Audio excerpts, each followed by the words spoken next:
한 주택에서 화재가 발생을 해가지고 일가족 4명이 다 죽었어요. 아버지는 유일하게 살았어요. 근데 아버지가 묘한 소리를 해요. 딸 애인이 우리 가족들을 다 죽인다고 협박을 한 적이 있었다. 탐문을 쭉 했더니 불난 이웃집에서도 얘기를 해요. 그 청년 안다고. 내가 차 빼라고 하는 과정에서 목소리가 좀 높았었다. 혹시 차 넘버 기억하실까요? 네. 88이 2개 들어가요. X8, X8 그래요.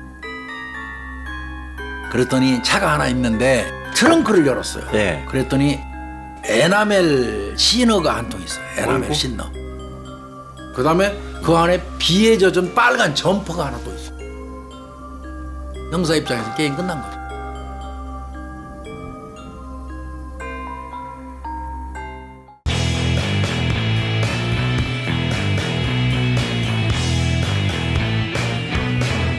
2006년도 5월 10일 날인데 그날이 수요일이라고 그럽니다. 공내 시 40분경에 보슬비가 살살 내리고 있었대요. 대구 비산동에 있는 한 주택에서 화재가 발생을 해가지고 네. 일가족 4명이 다 죽었어요. 3층짜리 건물인데 1층 이제 아마 주택인 것 같아요. 불났다고 신고 이웃에서 들어오자마자 소방관이 출동해갖고 10분 만에 끄긴 껐어요. 그런데 이미 그 진화하고 들어갔을 때는 잠자고 있던 젊은 자매가 있었고 자매. 2사람, 그다음 어머니, 그다음에 외할머니. 아이고. 4사람이 사망한 채로 발견이 됐는데 네. 4사람 전부 다 현관 그 반대편에 있는 네. 화장실 쪽에서 이렇게 옹기종기 모인 상태로 사망한 거예요. 그러니까 쉽게 얘기해서 이거는 바꿔서 얘기하면요. 출입구 밖으로 빠져나오는 그쪽에 불이 엄청나게 붙었다는 의미. 그러네요. 제일 먼저 경찰이 가서 봤던 거는 전선이 이제 뚝뚝 끊긴 거를 봐요. 그걸 단락흔이라고 그래요. 끊어지면서 생기는 흔. 그 단락흔 때문에 들어가자마자 이제 창 같은 데를 살펴본 것 같아요. 네. 그 창, 그 다음에 출입문 이런 데 보니까 외치 문적 같은 건 없었던 모양이에요. 그러면 이거는 전기 합선에 의한 화재 사건으로 이제 이 가스 흡입을 해서 사망한 게 아닐까 이렇게 최초에는 추정한 것 같습니다. 아버지는 유일하게 살았어요. 학교 때문에 엄마하고 외할머니하고 2 자매가 대구에 올라와 있었던 거고 아버지는 다른 곳에 산단 말이에요. 근데 아버지가 이 묘한 소리를 해요. 딸 애인이 얼마 전에 우리 가족들을 다 죽인다고 협박을 한 적이 있었다. 근데 국과수에서 나왔었어요. 이때도. 네. 왜 4명이나 사망한 사건이니까. 그럼 큰일이죠. 나와가지고 화재 현장에서 국과수가 발견한 게 딱 하나 있는데 뭐였냐면 뭐예요? 인화성 물질이 검출됐다는 감정 결과가 나왔어요. 그러면 이거는 전기합선 아니죠. 이건 불 질른 거네요, 그냥. 아직 시신 부검은 안 한 상태고요. 그랬는데 인화성 물질 발견됐다고 딱 얘기해 버리니까 이거는 애인 조사할 필요가 있는 거예요. 강력 사건이 될 수 있겠네요. 조사하는데 뭐 당연히 강력히 부인을 했겠죠. 권병수 이 팀장, 그 폭력 이 팀장이 집 밖에서 딱 봤는데 창살이 마치 절단기 같은 걸로 탁탁 끄는 것처럼 끊겨 있어요. 이건 정말 이상하다. 그러나 이제 그게 뭐 뚝뚝뚝뚝 끄는 상태에 사람 몸이 들어갈 정도는 아니니까 네. 최초에는 건 외침으로 안 본 거예요. 그래서 이제 아버지 진술을 다시 한 번 더 받아요. 57세 아버지인데 이 막내딸 그러니까 이 둘째 딸이죠. 네. 얘 학교 문제 때문에 이제 가족들은 대구에서 지내고 본인은 거창에서 경남 가까워요. 거창에서 홀로 거주 대구에서 가까워요. 예, 하고 있었어요 아버지는. 네. 근데 사실 이제 아버지도 의심하죠. 이거 아버지가 보험 들은 거 아니야? 그러고 보험부터 쫓아가요. 마지막으로 가족 본 게 언제예요? 네. 이거 물어보죠. 그러면 사귀던 남자는 도대체 얼마나 만났는가 이제 알아봤더니 2005년 9월 달에 만났대요. 네. 둘째 딸하고. 그러고 헤어진 건 2006년 3월이에요. 사건 아까 2개월 사건 난 건 전에네요. 5월 10일 날이고요. 네. 그러니까 사건 발생 2달 전에 헤어졌네요. 이별한 거예요. 네. 근데 이제 아마 딸이 일방적으로 통보한 것 같습니다. 걔 얼굴도 봤었다. 얼굴도 봐고. 걔 이름이 최땡땡이다. 네. 이렇게까지 경찰에다가 진술을 했어요. 그러니까 이제 경찰이 이제 최땡땡이 이제 주의 깊게 본 거고요. 예. 근데 이제 아까도 말했지만 이렇게 진술을 하는 과정에서 아버지가 지나치게 침착해요. 이때까지는 아버지가 의심받은 거예요. 참 어떻게. 그리고 나서 이제 아버지 위치 추적이라든지 뭐 보험도 뭐 별로 없고 그러니까 이 아버지는 이제 용의선상에서 이제 빠지고 탐문을 쭉 했더니 네. 불난 이웃집에서도 얘기를 해요. 그 청년 안다고. 봤다고. 내가 차 빼라고 하는 과정에서 좀 그 목소리가 좀 높았었다. 네. 근데 그 청년이 그 1층에 네. 막내딸하고 사귄다더라. 이런 얘기를 이웃집에서 했어요. 그건 분명히 들락거리는 거 맞아요. 혹시 차나 막 기억하실까요? 네. 그랬더니 그 차남바가 좀 특이해서 내가 조금 기억은 나요. 88이 2개 들어가요. X8 그래요. 그러면 이제 그 X8 가지고 경찰은 가지고 와서 차적 조회 다 해. 일단 그 인근에 있는 차 전체. 그 다음에 뭐 그 경북 지역 뭐 전체.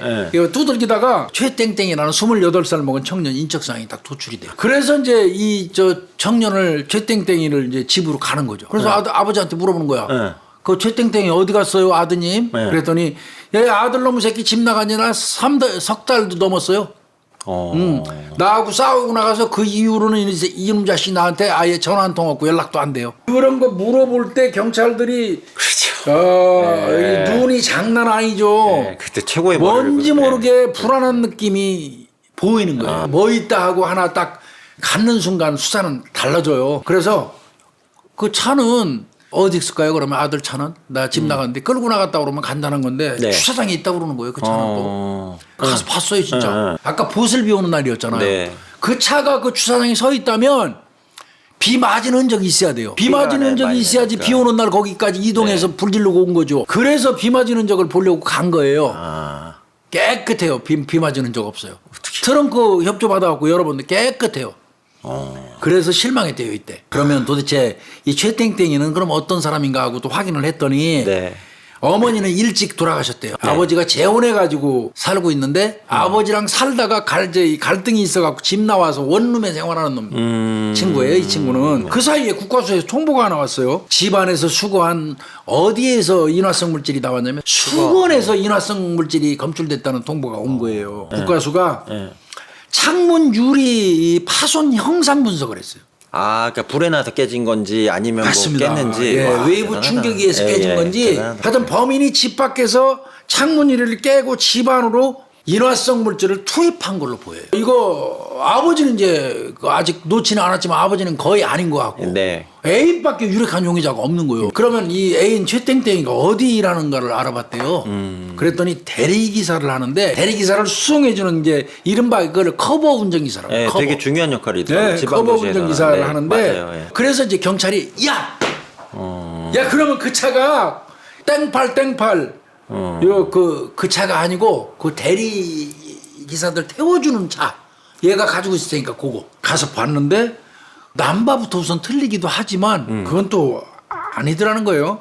뭐 좀 애매하더라는 거예요. 확인하기가. 네. 아버지하고 한 5분 거리 있는 그 작은 방 하나 원룸 얻어갖고 생활하고 네, 있으니까 네, 아버지하고 네. 그러니까 내가 볼 때 5분 거리면 아버지하고 들락날락 할 수도 있어요. 네. 그런데도 아버지는 석 달 전에 나가고 안 들어왔다고 그러니까. 그럴 수 있죠. 그래서 가가지고 이제 다른 대리기사들 뭐 이런 사람들 등등을 해서 저 사람이 주로 모는 차. 뭐 이런 거를 특정을 한 것 같아요. 그랬더니 차가 하나 있는데 네. 그 차는 차체가 비에 젖어 있더래요. 트렁크를 열었어요. 네. 그랬더니 에나멜 시너가 한 통 있어요. 에나멜 시너. 그다음에 그 안에 비에 젖은 빨간 점퍼가 하나 또 있어요. 물에 젖어가고요. 왜 시너가 트렁크에 있냐? 네. 물어봤어요. 그랬더니 이 최땡땡이가 하는 얘기가 대리기사들은 기름값 아끼려고요. 신너 쓸 때 있어요. 그래? 그러면 그거 어디서 났어? 네. 그럼 신너 어디서 난 거야? 네. 회사에서 준 겁니다. 그러면 야 매실병 500ml 있는 그 신너도 회사에서 준 거야? 그랬더니 아니요. 그건 조금 회사에서 준 거에서 좀 남아서 내가 옮겨 담은 거예요. 거기 빨간 점퍼 비에 젖은 빨간 점퍼 하나 있었죠. 네. 그 빨간 점퍼는 뭐야? 나 그 어젯밤에 회사 거래처 식당이랑 그 술집에 사탕이나 이런 거 판촉물 갖다 주고 네. 전단지 돌리다가 젖은 겁니다. 야, 그럼 펴서 말려야지 마. 왜 트렁크 접하고 그걸. 네. 내 맘이죠. 너 애인 집에 어제 밤에 불난 거 알아? 그랬더니 무슨 얘기하냐고 왜 날 가지고 그럼 내가 범인이라는 얘기입니까 하고 방방 떠들어낸 뜨고, 거예요. 예. 그러니까 너 평상시 죽인다고 그랬다며 가족들 전부 다. 내가 그 걔네 식구들 죽이니 살리니 심한 말 하긴 했지만 나 그런 짓 하는 사람 아니에요. 이제 이렇게 얘기하더라는 거예요. 네. 그럼 이제 또 이제 가장 본격적인 것들 가죠. 너 새벽 4시경에 뭐 했어? 나 같이 일하는 동료들 알다시피 다 집집마다 내려주고 집에 와서 원룸에 와서 컴퓨터 했어요. 그러면 나 다음 주에 호주 가려고 그랬는데 시드니 가려고 그랬는데 내가 그것도 취소할 테니까 신경 쓰지 마세요.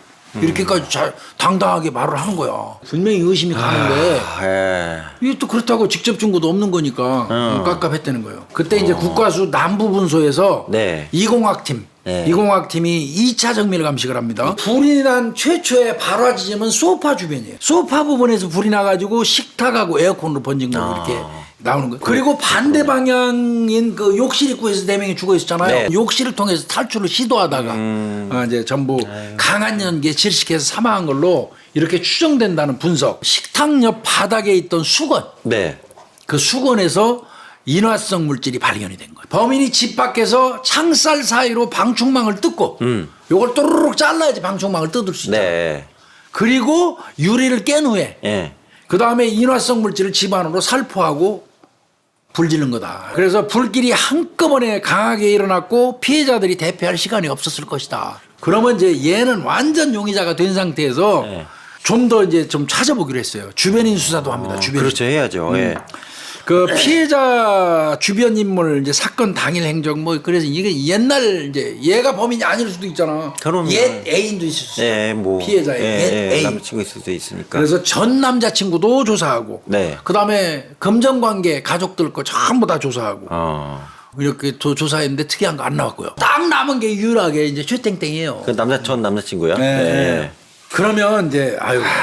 그 애인을 죽일 정도면 이유가 있을 것 같다. 그걸 조사를 해봐요. 딸이 헤어지자고 요구를 먼저 했대요. 네.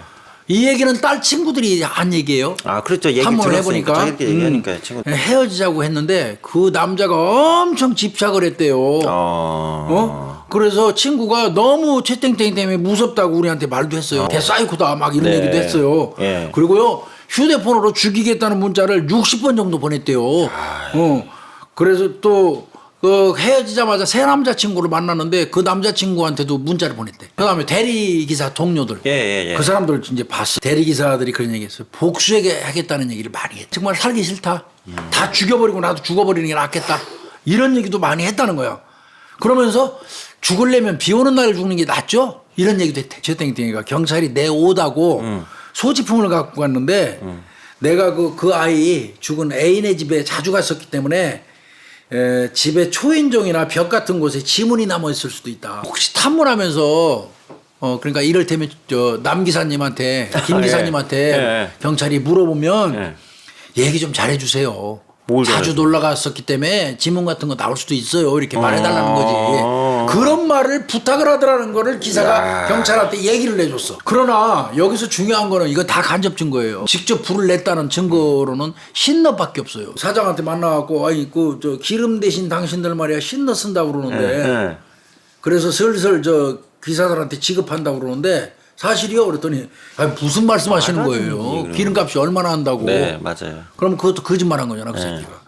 이게 이제 중요한 다 깰 수 있네. 인옥골이 이제 어떻게 보면 딱 끈이 이 단서가 걸린 거죠. 빨간 점퍼 저 트렁크에서 발견된 점퍼 그거 비 묻었었잖아요. 그러면 너 돌린 시간대를 이제 한번 계산해보자. 시간대가. 네 실제로 네가 그날 사탕 돌리면서 거래처에 사탕 돌리면서 비 맞았는지 여부를 판단하면 되잖아요. 예. 그래서 했더니 언제부터 언제까지 돌렸어. 그런데 자기가 6시 반부터 저녁 밤 9시 반까지. 그래서 경찰이 바로 기상청에다 확인해요. 그러죠. 기상청에다 확인을 했더니 그 비는 22시 이후부터 내리기 시작했어요.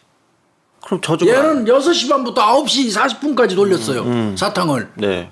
그러면 그때는 비 안 왔단 말이에요. 기상청에 협조전을 보내가지고 실시간 강우량을 우리가 계산합니다. 그 동네 동별로 나오는 거 있잖아요. 네. 그랬더니 얘가 돌린 지역은 22시 이후부터 비 내렸어요. 그러니까 이 새끼 거짓말한 게 하나 더 드러난 거죠. 그 와중에 이제 또 점퍼를 그 감식을 또 보냈단 말이에요. 안에다가 신너를 부어놓고 밖에서 불을 탁 켜잖아요.